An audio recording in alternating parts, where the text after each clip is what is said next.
The hopes of an inoculation drive in poor nations now hinges on access to vaccine supplies. The World Health Organization has redoubled its pleas for vaccine makers to provide COVID-19 shots to its COVAX program for poor nations. More than 40 countries have begun vaccinating its population against the infection, with a growing number of shots from companies like Pfizer, Moderna and AstraZeneca, as well as vaccines developed in Russia and China. But the World Health Organization fears that the 92 other lower and middle-income nations will be left out of this vaccine drive.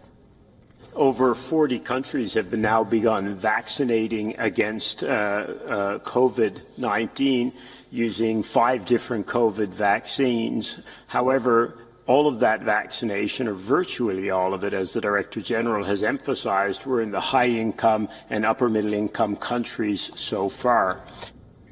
With nations including China, the United States, Israel and others dominating early deliveries, the inoculation program of poor nations is falling behind. The WHO's COVAX facility has raised $6 billion so far and has ordered 2 billion doses of vaccines with options of 1 billion more. Even as vaccines start protecting the most vulnerable, we're not going to achieve any levels of population immunity or herd immunity in 2021. And even if it happens in a couple of pockets in a few countries, it's not going to protect people across the world. So the public health and social measures which are tried, tested, known to work are important, even as we start scaling vaccines, starting from the most vulnerable and then expanding to cover the whole population.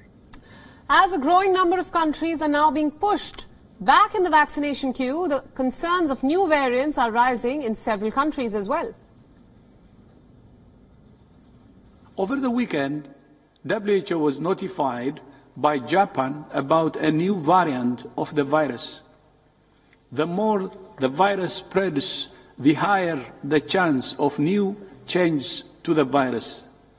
Most notably, transmissibility of some variants of the virus appears to be increasing.